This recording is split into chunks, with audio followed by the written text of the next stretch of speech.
దేవుని నామ మహిమ కలుగును గాక. దేవుని సన్నిధిలో మరి యొక్క ఆదివారము ఈ విధంగా కూర్చుని ఆయన పరిశుద్ధ నామాన్ని స్తుతించే గొప్ప భాగ్యాన్ని మనందరి జీవితాల్లో ఆ దేవాతి దేవుడు దయచేసినందుకు ఒకసారి స్తోత్రాలు చెల్లిద్దాం. ఆమేన్, హల్లెలూయా.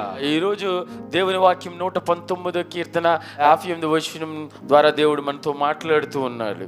కటాక్షించమని నా పూర్ణ హృదయంతో నిన్ను బ్రతిమాలుకొనుచున్నాను, నీవిచ్చిన మాట చొప్పున నన్ను కరుణింపుము. ఆమేన్, హల్లెలూయా. దేవుని యొక్క వాక్యానుసారంగా జీవించాలి. దేవుని యొక్క సన్నిధికి వచ్చి మనం బ్రతిమలాడాలి. ఏమని బ్రతిమలాడాలంటే, దేవా కనికరించు, దేవా కటాక్షించు అని బ్రతిమలాడాలి. ఆమేన్, హల్లెలూయా. కటాక్షించుమని నేను నిన్ను బ్రతిమలాడుకుంటున్నాను అని చెప్పలేదు భక్తుడు. అక్కడ కటాక్షించమని నా పూర్ణ హృదయంతో నిన్ను బ్రతిమలాడుకుంటున్నాను అని తెలియచేశాడు. అంటే మనం పూర్ణ హృదయంతో దేవుని అనుసరించాలి, పూర్ణ మనసుతో దేవుని అనుసరించాలి, పూర్ణ బలముతో దేవుని అనుసరించాలి, పూర్ణ ఆత్మతో దేవుని అనుసరించాలి. సంపూర్ణంగా దేవునిలో మనం ఖచ్చితంగా ఎదగబడాలనే దేవుడు మనకి ఈరోజు సెలవిస్తూ ఉన్నాడు. అంత మాత్రమే కాదు, పూర్ణ హృదయంతో ఆయన అనుసరించిన ప్రతి ఒక్కరిని ఆయన కటాక్షిస్తాడనే ఈరోజు వాక్య సారాంశం. ఆమేన్, హల్లెలూయా. దేవునితో బ్రతిమలాడుకుంటున్నాము, దేవునికి మన మనవులు తెలియచేస్తున్నాము, దేవునికి మన యొక్క స్థితిని తెలియచేస్తూ ఉన్నాము, దేవునికి మన కుటుంబ అవసరాలు తెలియచేసుకుంటున్నాము.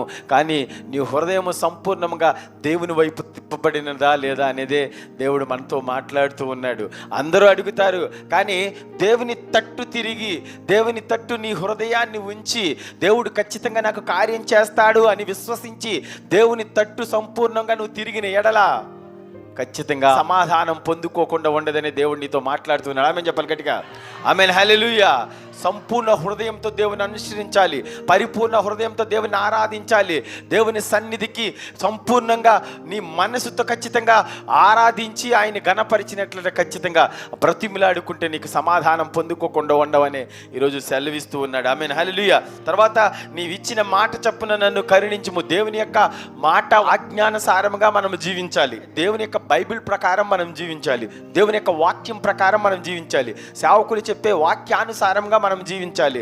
లోకానుసారంగా కాకుండా, లోకం తట్టు కాకుండా, దేవుడు నీతో ఏం మాట్లాడుతున్నాడో ఆ మాట ప్రకారమే జీవించాలనే ఈరోజు సెలవిస్తూ ఉన్నాడు. ఆమేన్, హల్లెలూయా. ద్వితీయోపదేశ కాండము 6వ అధ్యాయము 6వ వచనంలో కూడా దేవుడు మనతో మాట్లాడుతూ ఉన్నాడు. నేడు నేను నీకు ఆజ్ఞాపించి ఈ మాటలు నీ హృదయములో ఉండవలెను. సంపూర్ణ హృదయంతో, నా పూర్ణ హృదయంతో నిన్ను అనుసరిస్తాను, నిన్ను బ్రతిమలాడుకుంటున్నాను అని మనము మాట్లాడాలంటే దేవుని యొక్క వాక్యం ఎక్కడ ఉండాలంటే అండి, మన హృదయంలో ఉండాలి. దేవుని యొక్క ఆజ్ఞ మన హృదయంలో ఉండాలి, దేవుని యొక్క మాటలు మన హృదయంలో ఉండాలి. దేవుని యొక్క మాటలు మన హృదయంలో ఉన్నప్పుడు చెడు హృదయంలో ఉండదు. ఆమేన్, హల్లెలూయా. చెడుకు తావు ఉండదంటే దేవుని యొక్క వాక్యం ఎప్పుడైతే నీ హృదయంలో ఉన్నప్పుడే, దేవుని యొక్క వాక్యం ఎప్పుడు నీ తలంపుల్లో ఉన్నప్పుడే అప్పుడు దేవుడు ఖచ్చితంగా దీవిస్తాడు. దేవుని యొక్క ఆజ్ఞానుసారంగా జీవించిన ప్రతి ఒక్క భక్తుణ్ణి దేవుడు దీవించాడు, ఆశీర్వదించాడు. ఆయన ఆజ్ఞలను గైకొన్న ప్రతి ఒక్కరిని దేవుడు ఉన్నతమైన స్థితినిచ్చాడు. అబ్రహాము కానీ, ఇస్సాకు కానీ, యాకోబు కానీ, యోసేపు కానీ, దావీదు కానీ అనేక మంది భక్తులు దేవుని యొక్క ఆజ్ఞానుసారంగా జీవించారు. అందుకే ఖచ్చితంగా వాళ్ళ యొక్క పరిపూర్ణ హృదయంతో దేవుని అనుసరించారు కనుక, దేవుని యొక్క మాట చొప్పున చేశారు కనుక, మాట తప్పక జీవించారు కనుక వాళ్ళు ఒక ఉన్నతమైన స్థితిలో దేవుడు నిలబెట్టాడు. ఆమేన్, హల్లెలూయా. వారి యొక్క పరిపూర్ణ విశ్వాసాన్ని బట్టే దేవుడు సమాధానాన్ని ఇచ్చాడు. వారి పరిపూర్ణ విశ్వాసాన్ని బట్టే ఖచ్చితంగా దేవుడు వారిని దీవించాడు. వారి పరిపూర్ణ విశ్వాసాన్ని బట్టే ఖచ్చితంగా వాళ్ళు ఉన్నతమైన స్థితినిచ్చాడు. వారి యొక్క పరిపూర్ణ విశ్వాసాన్ని బట్టే వాళ్ళు అందరికంటే ఉన్నతమైన బ్రతుకు బ్రతికినట్టు ఈ భూలో మనం చెప్పగలం. ఆమేన్, హల్లెలూయా. అందుకే వాళ్ళందరూ భక్తులయ్యారు. ఎందుకంటే దేవుని యొక్క ఆజ్ఞని విడిచిపెట్టకుండా జీవించారు కనుక వాళ్ళ జీవితంలో ఏ అవసరతలు ఉన్నాయో అవసరాలన్నీ తీర్చబడ్డాయి. ఈరోజు దేవుని సన్నిధిలో కూర్చున్న నీతో కూడా దేవుడు మాట్లాడుతున్నాడు. దేవుని యొక్క వాక్యానుసారము ఆజ్ఞానుసారము నువ్వు జీవించినట్లయితే ఖచ్చితంగా నీకు కృప తోడుగా ఉంటుంది, దీవెన పొందుకుంటావు, ఆశీర్వాదాలు పొందుకుంటావు. ఖచ్చితంగా ఆయన చిత్త ప్రకారం నువ్వు జీవించాలనే దేవుడు మాట్లాడుతూ ఉన్నాడు. ఆమేన్, హల్లెలూయా. సామెతలు 3వ అధ్యాయం 1వ వచనం చూసినట్లయితే, నా కుమారుడా నా ఉపదేశం మరుముకుము, నా ఆజ్ఞలను హృదయపూర్వకముగా గైకొనుము, అవి దీర్ఘాయువు సుఖజీవములతో గడుపు సంవత్సరములు, శాంతి నీకు కలుగజేయను. ఆమేన్, హల్లెలూయా. దేవుని యొక్క వాక్యం వినాలి, దేవుని వాక్యానుసారం జీవించాలి, హృదయములో వాటిని దాచుకోవాలి. అప్పుడు కలిగే ప్రతిఫలాలు, కలిగే ఫలం ఏంటి? దాని యొక్క ఉపయోగం ఏంటి, దేవుని యొక్క వాక్యానుసారంగా జీవించినట్లయితే, దేవుని యొక్క వాక్యానుసారంగా నీ బ్రతికినట్లయితే దాని యొక్క ఇంపాక్ట్ ఏంటి అనే దాన్ని దేవుడు స్పష్టంగా తర్వాత వచ్చిన మాట, అవి దీర్ఘాయువు ఇస్తాయి. ఆమేన్, హల్లెలూయా. ప్రతి ఒక్క జీవి ఏం కోరుకుంటాడు తెలుసా? దీర్ఘాయువుతో శాంతి సమాధానాలతో జీవించాలని కోరుకుంటాడు. అర్ధాయుస్తో వెళ్ళిపోవాలని ఎవరు అనుకోరు. దీర్ఘాయువు కావాలంటే దేవుని వాక్యానుసారం జీవించాలి. చాలా స్పష్టమైన మాట, విలువైన మాట అని కూడా చెప్పుకోవచ్చు. ఆయువు కావాలన్నప్పుడు దేవుని యందు భయభక్తులు కలిగి ఉండడమే. మంచి జీవనం మన జీవితాల్లో కావాలంటే దేవుని యందు భయభక్తులు కలిగి ఉండడమే. దేవుని యందు భయము భక్తి కలిగి ఆయన ఆజ్ఞానుసారంగా జీవించి, వాక్యానుసారంగా జీవించి, లోకంలో కలవకుండా నువ్వు జీవించినట్లయితే దీర్ఘాయువు నీకు ఆటోమేటిక్గా వచ్చిందనే దేవుడు సెలవిస్తూ ఉన్నాడు. ఆమేన్, హల్లెలూయా. మొదటిగా దీర్ఘాయువు, తర్వాత సుఖజీవంతో గడుపు సంవత్సరాలు. ఆమేన్, హల్లెలూయా. ఇది కూడా చాలా స్పష్టమైన మాట. దేవుని యందు భయభక్తులు కలిగి దేవుని ఆజ్ఞానుసారంగా బైబిల్ ప్రకారం జీవించినట్లయితే నీ జీవితంలో ఏమొస్తుందంటండి? సుఖజీవంతో గడుపు సంవత్సరాలు వస్తాయి. దీర్ఘాయువు ఉన్న తర్వాత, దీర్ఘాయువు 100 సంవత్సరాలు బతికాము, నీ జీవితం సుఖజీవంగా లేదు, అన్ని కష్టాలే, అన్ని ఇరుకులే, అన్ని ఇబ్బందులే. ఉపయోగం ఉందండి 100 సంవత్సరాలు బతికి? లేదు, ఏం ఉపయోగం ఉండదు. దీర్ఘాయువు నీకు వచ్చినప్పటికీ నీ జీవితంలో అన్ని బాధలైనప్పుడు ఎంతకాలం బ్రతికినా దాన్ని వ్యర్థమే. అందుకే దేవుడు సెలవిస్తున్నాడు, నాకు అనుగుణంగా జీవిస్తావా, నా యందు భయభక్తులు కలిగి జీవిస్తావా, నా వాక్యానుసారంగా జీవిస్తావా, వాక్యానికి అనుగుణంగా నువ్వు జీవిస్తావా, ఆజ్ఞానుసారంగా జీవించావా, మొట్టమొదటి దీర్ఘాయువు వస్తుంది. ఆమేన్ చెప్పాలి గట్టిగా. ఆమేన్, హల్లెలూయా. తర్వాత నువ్వు బ్రతికిన కాలం అంతా సుఖజీవంతో గడుపు సంవత్సరాలు వస్తాయి. ఆమేన్, హల్లెలూయా. సంవత్సరం అంతా ఆయన యొక్క దయా కిరీటం మన మీద ఉంచబడింది. ఒకవేళ ఇరుకులు ఇబ్బందులు రావని కానీ వచ్చిన వాటిని జయించే శక్తి ఎవరిస్తారో తెలుసా? దేవుడు నీకు అనుగ్రహించును గాక. ఆమేన్, హల్లెలూయా. ఎందుకంటే వాడిని ఖచ్చితంగా ఎదుర్కొనే పోరాడే పట్టిమను మనకిస్తాడు. యోషోబు జీవితంలో అన్ని ప్రతికూల పరిస్థితులైనా ఎదుర్కొనే శక్తిని ఇచ్చాడు. ఆమేన్ చెప్పగట్టిగా. ఆమేన్, హల్లెలూయా. యాకోబు జీవితంలో కూడా ప్రతికూల పరిస్థితి వచ్చినప్పుడు వాళ్ళ మా అమ్మ తిరిగి తీసుకెళ్ళిపోదాం, నా ఆస్తిని, నా పిల్లని, మన మనవరాల్ని, సమస్తాన్ని తీసుకెళ్ళిపోవటానికి నువ్వెవరివి అని అనుకుని వెనక్కి తీసుకెళ్ళిపోదాం అనుకున్నాడు, లేకపోతే కొట్టి తీసుకెళ్ళిపోదాం అనుకున్నాడు. ఏ విధంగా అయినా వెనక్కి తీసుకెళ్దాం అనుకుంటే దేవుడు తీసుకెళ్ళలేదు. ఆమేన్ చెప్పగట్టిగా. దేవుడు ఒక స్పష్టమైన మాట మాట్లాడాడు అక్కడ. తన భక్తుని వైపు వ్యాజ్యమాడాడు అనే పదానికి ఉదాహరణ అది. భక్తుని పట్టుకుందామని వస్తుంటే ఆ రాత్రి స్వప్నమందు, దానికి స్టేట్మెంట్ కూడా ఎవరిచ్చారో తెలుసా? లాబానే చెప్పాడు. అది గొప్ప విషయం. శత్రువు ద్వారా మన దేవుని యొక్క గొప్పతనాన్ని తెలియజేస్తాడు. ఆమేన్ చెప్పగట్టిగా. శత్రువు మాట్లాడాడు. దేవుడు ఏం మాట్లాడాడంటే, నా కుమారునితో నువ్వు మంచి కానీ చెడ్డ కానీ పలకద్దు, జాగ్రత్త సుమి అన్నాడు. ఆమేన్, హల్లెలూయా. ఒక్క మాట మాట్లాడాడు, ఉనికిపోయి ఉంటాడు. ఆమేన్ చెప్పగట్టిగా. ఆమేన్, హల్లెలూయా. యాకోబు తెలియదు ఇదంతా, తెలుసండి, తెలీదు.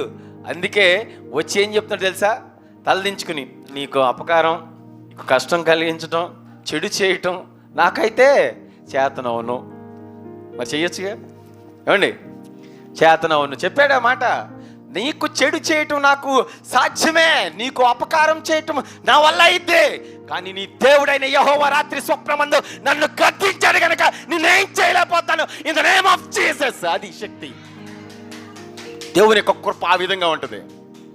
మనం అనుకుంటాం ఓడిపోతున్నామేమో అని, మనం అనుకుంటున్నాం ఏది కలిసి రాదేమో అనుకుని, మనం అనుకుంటాం అందరూ మన వెనక చూసి నవ్వుతున్నారని, మనం అనుకున్నాం అన్ని ప్రతికూల పరిస్థితులు ఎదురవుతున్నాయి ఏంటి అని. కానీ జీవము గల దేవుడు దాంట్లో నీకు విజయాన్ని ఇవ్వటానికి నీ ప్రక్కన నిలబడి ఉన్నాడనే సంగతి మనం గుర్తించుకుంటే చాలా. ఆమేన్ చెప్పగట్టిగా. ఆమేన్, హల్లెలూయా. శత్రువును భయపెట్టడం మాత్రమే కాదు, శత్రువు చేత దేవుని యొక్క గొప్పతాన్ని చెప్పించారు. గొప్ప దేవుడు మన దేవుడు. అదే దేవుడు నీకు కూడా తోడున్నాడు. ఆమేన్ చెప్పగట్టిగా. అదే దేవుడు నీకు కూడా సహాయం చేస్తున్నాడు. అదే దేవుడు నిన్ను కూడా లేవనెత్తానని చెప్తున్నాడు. అదే దేవుడు నిన్ను కూడా దీవిస్తానని చెప్తున్నాడు. ఆ దేవుడే నీకు ఖచ్చితంగా తోడుంటాడని ఈరోజు వాగ్దానం చేస్తున్నాడు. విశ్వసించాలా? పూర్ణ హృదయంతో అనుసరించడం అంటే అది. పూర్ణ హృదయంతో అనుసరిస్తే ఖచ్చితంగా విజయాలే, అపజయాలు ఉండవు. ఒకవేళ వచ్చిన వాటిని ఎదుర్కొనే శక్తిని ఇస్తాడు. తుదకు మహాభివృద్ధిని మనకే ఇస్తాడు ఆయన. ఈరోజు ఓడిపోయిన స్థితిలో మనం ఉండొచ్చు, ఈరోజు పరిస్థితి మనకు అనుకూలంగా ఉండకపోవచ్చు, but one day will come. Amen చెప్పగట్టిగా. Amen, hallelujah. ఒక రోజు అనేది వస్తుంది, ఖచ్చితంగా తిరిగి దేవుడు ఎక్కడ పడిపోయాడో అక్కడ నిలబెట్టే సర్వశక్తిమంతుడు మన దేవుడు. ఆమేన్, హల్లెలూయా. ఆయనకి అసాధ్యమైనదేమీ లేదు. నువ్వు అనుసరించాలి చాలు, నువ్వు నమ్ముకోవాలి చాలు. నమ్ముకున్న దేవుడు సహాయం చేయగల సమర్థుడు, ఆయన మనకు తోడుంటాడు. ఆమేన్, హల్లెలూయా. సుఖ జీవంతో గడు సంవత్సరములు, శాంతి సమాధానాలు మనకు దేవుడు దయచేస్తాడు. ఎప్పుడంటే దేవుని యందు భయభక్తులు కలిగినప్పుడు, ఎప్పుడంటే దేవునికి అనుగుణంగా జీవించినప్పుడు, ఎప్పుడంటే దేవునికి లోబడినప్పుడు, ఎప్పుడంటే దేవుని యందు భయభక్తులు కలిగినప్పుడు, ఎప్పుడంటే దేవుని ఆజ్ఞానుసారంగా జీవించినప్పుడు, ఎప్పుడంటే సన్నిధికి వచ్చినప్పుడు, ఎప్పుడంటే సహవాసం ఎదగబడినప్పుడు, ఎప్పుడంటే దేవుని యందు ఖచ్చితంగా నీ దృష్టిని నిలిపినంతుడు. ఆమేన్, హల్లెలూయా. అందుకే భక్తుడు అయిన దావీదు ఏం పలికాడండి? సదాకాలం నా గురి యెహోవా మీద నేను నిలుపుతా. ఎవరేమైపోయినా పర్లేదు. ఆమేన్, హల్లెలూయా. ఎవరెటు చూసినా పర్లేదు, నా గురి ఏంటి తెలుసా? యేసయ్య. ఆమేన్, హల్లెలూయా. ఎందుకనండి? ఎందుకంటే సహాయం చేసే సమర్థుడు కనుక. ఎన్ని ప్రతికూల పరిస్థితి వచ్చినప్పుడు వెంటనే ఎవరైపు చూడాలి? భక్తుడైన దావీదు తెలియజేసేది అదే. ఎప్పుడైతే ప్రతికూల పరిస్థితి వచ్చింది అనగానే లోకం తట్టు కానీ, వాళ్ళ తట్టు వీళ్ళ తట్టు కానీ ప్రతిలా అడ్డుకోవడం కాదు. అందుకే భక్తులు తెలియజేస్తారు, సదాకాలము ఎల్లవేళలా దేవుని వైపే నేను చూస్తూ ఉంటాను, ఆయన ఖచ్చితంగా సహాయం చేస్తాడని అర్థం. ఆమేన్, హల్లెలూయా. ద్వితీయోపదేశకాండం 6వ అధ్యాయము 5వ వచనం, నీ పూర్ణ హృదయంతోను, నీ పూర్ణ ఆత్మతోను, నీ పూర్ణ శక్తితోను నీ దేవుడైన యెహోవాను ప్రేమించవలెను. ఆమేన్, హల్లెలూయా. దేవుణ్ణి ప్రేమించే విషయంలో, దేవుని యందు భయభక్తులు కలిగిన విషయంలో సంపూర్ణంగా ఉండాలని భక్తుడు మనకు సెలవిస్తూ ఉన్నాడు. దేవుడు మాట్లాడుతూ ఉన్నాడు మనతో. పూర్ణ హృదయం ఎవరి మీద ఉంచాలా? దేవుని మీద ఉంచాలి. నీ పూర్ణ హృదయంతోను, నీ పూర్ణ ఆత్మతోను, పూర్ణ శక్తితోను. ఆమేన్, హల్లెలూయా. అంటే మన బలమంతా దేవునికే ఉపయోగించాలా. దేవుని సన్నిధికి రావటానికి వెనకాడని స్థితి మన జీవితంలో ఉండాలి. అది పూర్ణ శక్తితో నిన్ను ఆరాధించడం అంటే. పూర్ణ ఆత్మతోను నీ దేవుడైన యెహోవాను ప్రేమించాలి, ఆయన యందు భయభక్తులు కలిగి ఉండాలి. ఆ విధంగా భయభక్తులు కలిగిన కుటుంబాలను ఖచ్చితంగా దేవుడు దీవిస్తాడు, ఆశీర్వదిస్తాడు. ఇంకా మన కుటుంబాల్లో పిల్లలకి ఏ విధంగా మనము దేవుని వాక్యం నేర్పాలి, మన కుటుంబానికి దేవుని వాక్యం ఏ విధంగా నేర్పాలి, దేవుని యందు భయభక్తులు ఉండేటట్లు ఏ విధంగా చూడాలనేది కూడా 7వ వచనం ద్వారా మాట్లాడుతూ ఉన్నాడు దేవుడు మనతో. నీవు నీ కుమారులకు వాటిని అభ్యసింపజేసి, వేటిని? దేవుని యొక్క వాక్యాన్ని. ఆమేన్, హల్లెలూయా. పిల్లలకి ఏమి నేర్పించాలా? దేవుని యొక్క వాక్యమే నేర్పాలా. దేవుని వాక్యానుసారంగా ఖచ్చితంగా ఉండేటట్లు చేయాలా. స్తుతి చేయటం నేర్పాలా. ఆ తర్వాత కూర్చున్నప్పుడు, త్రోవలో నడిచేటప్పుడు, పండుకున్నప్పుడు, లేచినప్పుడు వాటిని గురించి పిల్లలతో నువ్వు మాట్లాడాలా. ఆమేన్. దేవుని యొక్క వాక్యం గురించి, దేవుని యొక్క భక్తుల జీవితాల గురించి పిల్లలతో మాట్లాడుతూనే ఉండాలంట. యోబు భక్తుడిని చూడు, ఎన్ని కష్టాలు వచ్చినా చివరికి తుదకు మహాభివృద్ధిని పొందుకున్నాడు. యోసేపుని చూడు, అనేక ఇబ్బందులకు గురైనప్పటికీ రాజయ్యాడు, చివరికి దేవుడు వాగ్దానం నెరవేర్చబడేట స్థితిని పొందుకున్నాడు. అబ్రహామును చూడు, పిలువబడినప్పుడు లోబడి దేవుని విశ్వసించి కనబడిన దేవుని స్వరం మీద ఆయన పెట్టుకున్న ఆ విశ్వాసాన్ని, పరిపూర్ణ విశ్వాసాన్ని బట్టి ఖచ్చితంగా దేవుడు దీవించాడని తెలియజేయాల. ఇలాంటి అన్ని చిన్న చిన్న కథల్లాగా ఏం చేయాలి తెలుసా? దేవుని ఒక వాక్యం ఏం చేయాలంట? పిల్లలకి ఫస్ట్ తెలియచేయాలి. ఇంట కూర్చున్నప్పుడు పిల్లలతో అదే మాట్లాడాలి. త్రోవలా నడుచుకుంటా వెళ్ళేటప్పుడు, అంటే ఒక ప్రాంతం నుంచి వేరే ప్రాంతం కానీ, లేదా స్కూల్కి దించేటప్పుడు కానీ, కాలేజీకి దింపేటప్పుడు కానీ, బస్ స్టాండ్ వరకు దించేటప్పుడు కానీ, ఊరు వెళ్తున్నప్పుడు కానీ, నువ్వు బండి మీద పిల్లలతో వెళ్ళినా ఏ విధంగా అయినా ఏం చెప్పాలో తెలుసా? ఎవరి గురించి చెప్పాలి తెలుసా? బైబిల్ గురించి చెప్పాలి. ఆమె చెప్పగట్టుగా భక్తుల గురించి చెప్పాలి, భక్తుల జీవితాల గురించి చెప్పాలి. అయ్యా, ఈరోజు మన జీవితాల్లో వచ్చే ప్రతికూల పరిస్థితి కొంతకాలమేనయ్యా, కానీ తుదకు మహాభివృద్ధి మనకై పొందుకుంటుంది. దేవుడు గొప్పవాడు, దేవుడు శక్తిమంతుడు, దేవుడు ఖచ్చితంగా మనకు సహాయం చేస్తాడు. ఇదిగో ఇస్సాకుని ఏ విధంగా వేరే దేశంలో, అన్యుల దేశంలో నివసించినప్పుడు ఏ విధంగా దీవించాడో మనల్ని కూడా అదే విధంగా జీవిస్తాడు. యాకోబు ఒంటరిగా ఉన్నప్పుడు ఏ విధంగా సహాయం చేశాడో, బలపరిచాడో, నేను నీకు తోడుంటానని వరం ఇచ్చాడో, నువ్వు ఖచ్చితంగా నేను ఈ దేశానికి తీసుకొచ్చి నీకు ఖచ్చితంగా నీకు సంతానానికి ఇస్తానన్నాడు. అదేవిధంగా దేవుడు ఖచ్చితంగా మనల్ని కూడా దీవిస్తాడయ్యా అని చెప్పాలా. ఎప్పుడు? ఇంట్లో కూర్చున్నప్పుడు, తర్వాత తోవలో నడుచుకుంటూ వెళ్ళిన, పండుకునేటప్పుడు కూడా. ఆమేన్, హల్లెలూయా. పిల్లోడు పడుకునేంత వరకు, అంటే నిద్ర పట్టేంత వరకు మనం జోలు కొడతామంటారు కదండి, అలాగే దేవుని వాక్యమే చెప్తూ ఉండాలంట. ఆమేన్, హల్లెలూయా. లేచినప్పుడు మార్నింగ్ లేకంగానే గుడ్ మార్నింగ్ చెప్పేటప్పుడు దేవునికి స్తోత్రాలయ్యా, దేవునికి వందనాలయ్యని చెప్పు పిల్లలతో. ఖచ్చితంగా ఆ విధంగా బాలు నడవలసిన త్రోవని వానికి నేర్పించినప్పుడు ఏమైందండి, ఖచ్చితంగా పెద్దవాడు అయినప్పుడు వాటి నుంచి తొలగిపోడు. పిల్లలకి ఆ విధంగా దేవుని గురించి చెప్పాలా, దేవుని వాక్యం గురించి చెప్పాలా, చెడు త్రోవల గురించి చెప్పాలా, ఏ విధంగా నువ్వు జీవించాలో చెప్పాలా, దేవుని యొక్క జ్ఞానం ఏ విధంగా వస్తుందో దేవుని వాక్యం చూపించి నువ్వు తెలియచేయాలా. ఇదిగో నీకు జ్ఞానం లేదా, నువ్వు మర్చిపోతున్నావా, నీకు జ్ఞాపక శక్తి తగ్గిపోయిందా, సొలొమోను చూడు. సొలొమోనుకి జ్ఞానాన్ని ఇచ్చింది, ప్రపంచ జ్ఞానం చేసింది ఎవరో తెలుసా, దేవుడే. ఆమె చెప్పగడిగా ఇవి తెలియచేయాలా. దేవుని యొక్క వాక్యం బోధించినట్లయితే సుఖ జీవంతో గడిచి సంవత్సరములు శాంతి సమాధానాన్ని ఇచ్చే వాక్యం దేవుని యొక్క వాక్యం. ఆమేన్, హల్లెలూయా. 1 యోహాను పత్రిక 5వ అధ్యాయం 3వ వచనం, మనం ఆయన ఆజ్ఞలను గైకొనటే దేవుని ప్రేమించుట, దేవుని యొక్క వాక్యానుసారంగా జీవించడమే యేసయ్యను ప్రేమించినట్లట. ఆమేన్, హల్లెలూయా. అంటే ఈరోజు నువ్వు దేవుని సన్నిధికి వచ్చావు, వాక్యం చదివావు, దాని అర్థం ఏంటి, యేసయ్యను ప్రేమించాను అంతే. దేవా నువ్వంటే నాకు ఇష్టం, యేసయ్య నువ్వంటే నాకు ఇష్టం అని యేసయ్యతో చెప్పక్కర్లా. బైబిల్ చదివితే చాలు, పొద్దున లేచి బైబిల్ చదివావంటే దేవుణ్ణి ప్రేమించినట్లంట. దేవుని యొక్క ఆజ్ఞానుసారం జీవించడమే దేవుణ్ణి ప్రేమించడం. ద్వితీయోపదేశకాండం 5వ అధ్యాయం 10వ వచనంలో కూడా ఇదే వాక్యం మనం చూడగలం. నన్ను ప్రేమించి నా ఆజ్ఞలు గైకొను వారి విషయంలో 1000 తరముల వరకు కరుణించి వాడనై ఉన్నాను. ఆమేన్, హల్లెలూయా. ఈరోజు దేవుని సన్నిధికి వచ్చావా, దేవుని ప్రేమించినట్లే. నువ్వు దేవుని ప్రేమించినట్లంటే దేవుని యొక్క కృప ఎప్పటి వరకు ఉంటుందంట తెలుసా, 1000 తరాలు ఉంటుందంట. ఆమేన్, హల్లెలూయా. అంటే నీ పిల్ల తరాల వరకు దీవెన పొందుకుంటూనే ఉంటారు, ఆశీర్వాదాలు పొందుకునే ఉంటారు, ఆశీర్వదించబడతారు. నువ్వు ఆశీర్వాదంగా ఉంటావని అబ్రహాముతో ఏ విధంగా వాగ్దానం చేశాడో అది నీ జీవితంలో నెరవేర్చబోతుంది. ఆమేన్, హల్లెలూయా. ఎప్పుడు దేవుని ప్రేమించినప్పుడు, ఎప్పుడు ఖచ్చితంగా దేవుని ఆజ్ఞానుసారంగా జీవించినప్పుడు, ఎప్పుడు సన్నిధికి వచ్చినప్పుడు, ఎప్పుడు వాక్యం విన్నప్పుడు, ఎప్పుడు వాక్యానుసారంగా జీవించినప్పుడు, లోకానుసారంగా జీవించకుండా ఉన్నప్పుడు, లోకం తట్టు తిరగకుండా ఉన్నప్పుడు, అప్పుడు ఖచ్చితంగా 1000 తరాల వరకు దేవుని యొక్క కృప నీ మీద ఉంటుందంట. నీ మీద మాత్రమే కాదు, 1000 తరాలు నీ పిల్ల తరాలన్నిటికి యేసయ్య దీవిస్తూనే ఉంటాడు. అబ్రహామును బట్టి ఏం చెప్పాడు ప్రతి ఒక్కసారి, ఇదిగో నేను నీ తండ్రి అయిన అబ్రహాము దేవుణ్ణి. ఆ మాట ఇస్సాకుతో చెప్పాడు, నేను నీ తండ్రి అయిన అబ్రహాము దేవుణ్ణి. ఆ మాట యాకోబుతో చెప్పాడు. ఆమె చెప్పగడిగా, నేను నీ తండ్రి అయిన అబ్రహాము దేవుణ్ణి.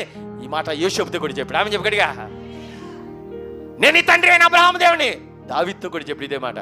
ప్రతి ఒక్క భక్తుడిని దేవుడు దీవించేటప్పుడు, బలపరిచేటప్పుడు, ఆయనకి సహాయం చేసేటప్పుడు ఏం చెప్పాడు తెలుసా, అబ్రహామును బట్టే. ఆమె చెప్పగడిగా, ఆమెన్, హల్లెలూయా. నీ పిల్లల తర్వాత వాళ్ళకి కూడా దేవుడు ఏం చెప్తాడో తెలుసా, వాళ్ళు ఉన్న కష్టంలో కానీ, వాళ్ళు ఉన్న ఇరుకుల్లో కానీ, వాళ్ళకి ఉన్న ఇబ్బందుల్లో కానీ, వాళ్ళు ఏడుస్తున్నా రోధిస్తున్నా ఏం చెప్తారో తెలుసా, ఇదిగో మీ తల్లి ప్రార్థన చేసింది కనుక ఖచ్చితంగా అందరూ బట్టే నేను దీవిస్తాను నిన్ను. ఇంకొక వాక్యం చూద్దాము, సామెతలు 8వ అధ్యాయం 21వ వచనం, నన్ను ప్రేమించు వారిని ఆస్తికర్తలుగా చేయుదును, వారి నిధులను నింపుదును. ఆమేన్, హల్లెలూయా. ఈ వాక్యం విశ్వసించి అప్పులో ఉన్నవాళ్ళు, ఈ వాక్యం విశ్వసించి ఖచ్చితంగా లోటులో ఉన్నవాళ్ళు విశ్వసించి చెప్పు, నీకు ఖచ్చితంగా కార్యం జరిగింది. ఈ వాక్యం చెప్పు నాతో, నన్ను ప్రేమించు వారిని ఆస్తికర్తలుగా చేయుదును, వారి నిధులను నింపుదును. ఆమేన్, హల్లెలూయా, హల్లెలూయా. నన్ను ప్రేమించావు, నిన్ను ఆస్తికర్తలుగా చేస్తాను. అప్పుల్లో ఉంచననే అర్థం. ఆమేన్, హల్లెలూయా. లోటు ఉండదనే అర్థం. ఆగిపోయిన ప్రతి ఒక్క పని పునఃప్రారంభం చేస్తాననే అర్థం. ఆమేన్, హల్లెలూయా. తోడుంటాననే అర్థము. దేవుణ్ణి ప్రేమించు, దేవుని యందు భయభక్తులు కలిగి ఉండు, దేవుణ్ణి విశ్వసించు, ఖచ్చితంగా కార్యం చేస్తాడు. ఇంకొక వాక్యం చూద్దాము, 145 కీర్తన 20వ వచనం, యెహోవా తన్ను ప్రేమించు వారందరినీ కాపాడును. ఆమేన్, హల్లెలూయా. ఈ వాక్యం కూడా విశ్వసించి అందరూ నాతో కలిసి చెప్పండి, యేసయ్యా తన్ను ప్రేమించి వారందరినీ కాపాడును. ఆమేన్, హల్లెలూయా. మన దేవుడు కాపాడే దేవుడు, క్షేమాన్ని ఇచ్చే దేవుడు. కునుకడు నిద్రపోడు అని చెప్పాడు. ఇశ్రాయేలుని కాపాడువాడు కునుకడు నిద్రపోడు. ఆమేన్, హల్లెలూయా. నిన్ను కాపాడేటప్పుడు కూడా ఆయన కునుకడు నిద్రపోడు. ఈరోజు సెలవిస్తూ ఉన్నాడు, ఖచ్చితంగా నీకు క్షేమాన్ని ఇస్తాను, నిన్ను కాపాడుతాను, నిన్ను వర్ధిలింపచేస్తాను, నీకు ఖచ్చితంగా సకల సమృద్ధిని నీ జీవితంలో ఇస్తాను, ఏ లోటు లేకుండా చూస్తాను. నేను సర్వాధికారి, నీకే స్తోత్రం దేవానికి వందనాలు, స్తోత్రాలు ప్రభువా. ఈ ఆదివారం ఆరాధనలో ప్రభువా మీరు మాతో మాట్లాడి ఉన్నారు. ఇదిగో ఖచ్చితంగా నిన్ను దీవిస్తాను. నా యందు భయభక్తులు కలిగి ఉన్నావా, నన్ను ప్రేమించావా, నిన్ను నిధులు నింపుతాను, నిన్ను ఆస్తికర్తలుగా చేస్తాను, నీకు దీర్ఘాయునిస్తాను, సుఖజీవంతో కూడా సంవత్సరాలు ఇస్తాను, శాంతిని ఇస్తాను, సమాధానాన్ని ఇస్తాను అని మీరు తెలియచేసి ఉన్నారు, మాతో మాట్లాడి ఉన్నారు ప్రభా. మీకు వేల వేల స్తుతులు స్తోత్రాలు ప్రభా.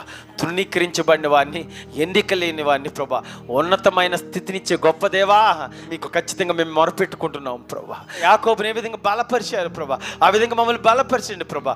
మీకు అసాధ్యమైంది ఏమి లేదు ప్రభా. మీ మీద ఆనుకుని ఉన్నాం ప్రభా, మిమ్మల్ని ఆరాధిస్తున్నాం ప్రభా. మీకు ఖచ్చితంగా ప్రభా మొరపెట్టుకుంటున్నాం, విన్నవించుకుంటున్నాం ప్రభా. ఖచ్చితంగా మా వైపు చూడండి ప్రభా. మీకు మొరపెట్టు వారికి, మీకు నిజముగా మొరపెట్టు వారికి సమీపంగా ఉన్న దేవా, ఖచ్చితంగా మేము మొరపెడుతున్నాము. ఖచ్చితంగా మాకు సమీపంగా ఉండండి ప్రభా. మా కుటుంబాలపై ప్రభా ఖచ్చితంగా మీకు దక్షిణ హస్తాన్ని ఉంచండి ప్రభా. ఖచ్చితంగా ప్రతి ఒక్కరిని ఆరోగ్యాలు ఇవ్వండి ప్రభా. ఖచ్చితంగా మీ యొక్క కనికరం చూపండి, మీ దక్షిణ హస్తాన్ని ప్రభా మా సంఘం మీద నిలబెట్టమని వేడుకొచ్చున్నాం ప్రభా. నీ చెయ్యి మాకు తోడుగా నుండా దయచేయండి అయ్యా. ఖచ్చితంగా దీవించమని, ఆశీర్వదించమని రానున్న యేసయ్య నామమున అడిగి వేడుకొంచున్నాం తండ్రి.